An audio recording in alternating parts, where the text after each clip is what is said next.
Pada tutorial video kali ini saya ingin mencoba mensimulasikan perhitungan dari data absensi, di mana data absensi ini kita dapat dari fingerprint yang sudah kita pelajari pada video sebelumnya. Langsung saja kita mulai.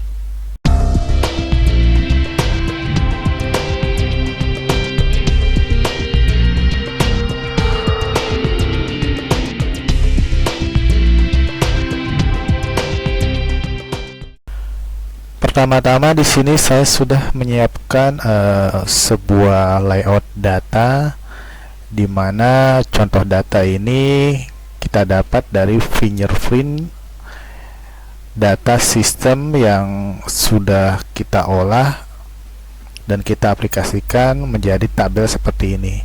Kemarin kita sudah mempelajari overtime, di mana data overtime itu kita lihat data mentahan langsung dari fingerprint. Dari data fingerprint itu kemudian kita ambil tanggalnya, dari tanggal 1 sampai tanggal 31 maksimal dalam 1 bulan. Nah, kemarin di fingerprint system situ ada absensi masuk dan absensi keluar. Kemudian bisa kita melakukan pivot atau simulasikan ke tabel seperti ini. Jika dia ada absen masuk dan absen keluar dengan full, berarti kita beri angka 1 di sini. Namun jika hanya salah satu saja dia absen, misalkan hanya absen masuk dan ataupun hanya absen keluar, maka kita berikan 0 di sini. Contohnya seperti itu.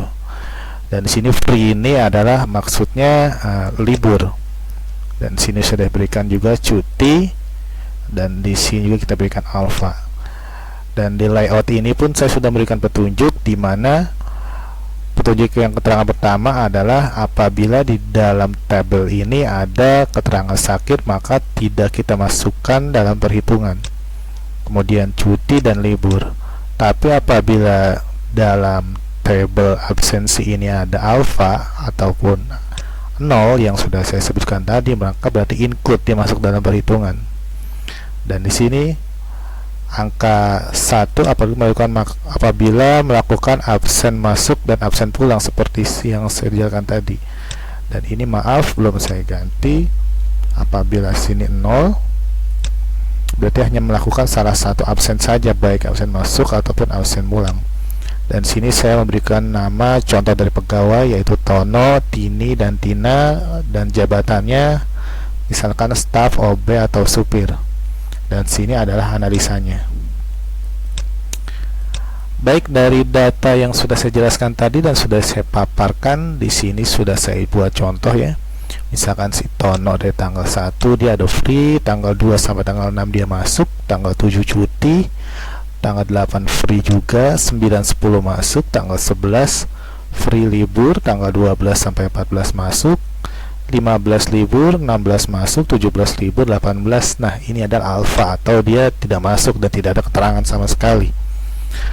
Kemudian tanggal 19 20 masuk, tanggal 21 cuti, 22 dia libur, dan 23 sampai 28 masuk, dan 29 dia libur, tanggal 30 masuk, dan tanggal 31 0. 0 ini maksudnya adalah ini tidak lengkap.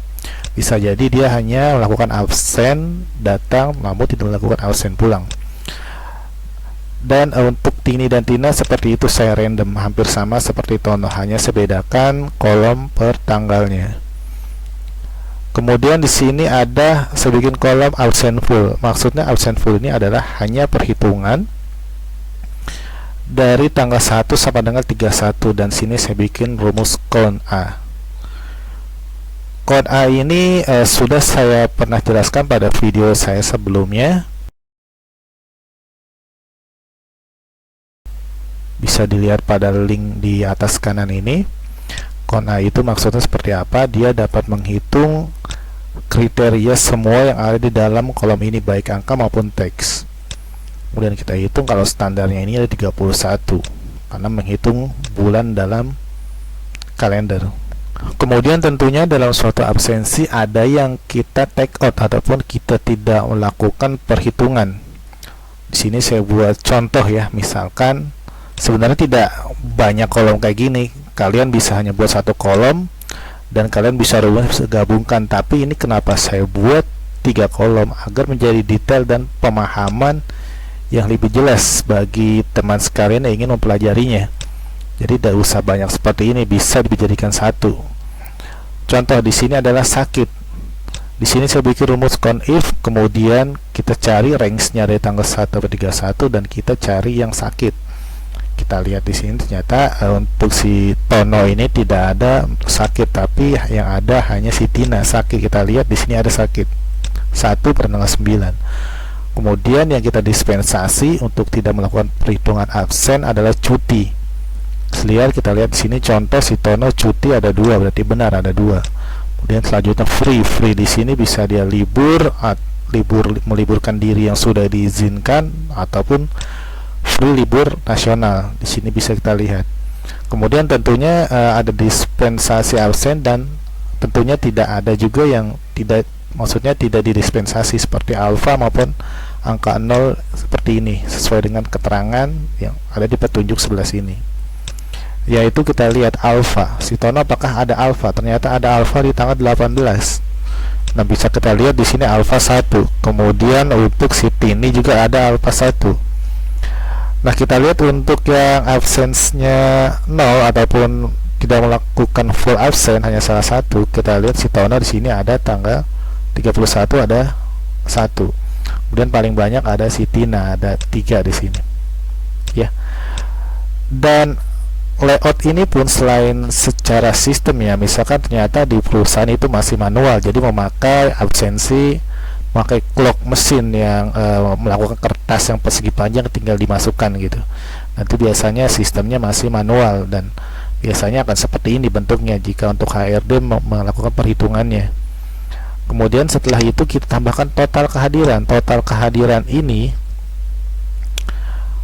rumusnya sederhana ya, hanya kita tinggal absen full ini kita kurangin dengan sakit cuti free, maka total kehadirannya adalah 23. Dan satu lagi yaitu total tidak hadir. Total tidak hadir ini lebih simpel lagi, yaitu contohnya adalah AN3. AN3 di sini total kehadiran diambil alfa dan diambil 0, jumlahnya 21. Kemudian persentasenya kita dapatkan dari adalah AO3 atau total tidak hadir dibagi dengan total kehadiran, dan hasilnya 91,30%. Nah, sesimpel ini saya membuat untuk absensi. Nah, bisa kita lihat di sini hanya rumusnya ya simpel ya. Di sini saya masukkan kon A, di sini kita masukkan kon if, kita pilih yang sakit ataupun yang mana. Kemudian di sini kita masukkan yang no dispense sama, kemudian nol kehadiran dan total no kehadiran. Sebenarnya ada juga yang lebih kompleks tergantung suatu perusahaan tersebut.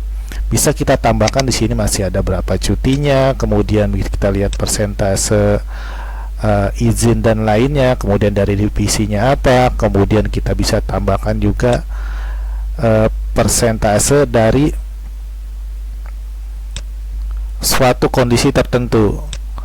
Tapi ini saya buat hanya intinya saja, dan tadi saya sudah bilang di awal ini bisa di freeze atau bisa disimpalkan lagi. Nah, dari pembahasan ini semoga video ini bermanfaat, dan bila ada pertanyaan maupun lainnya bisa kita ketemu di video lainnya, atau kalian mau sharing metode lain sangat kita sarankan. Terima kasih atas perhatiannya dan sampai jumpa di video tutorial selanjutnya.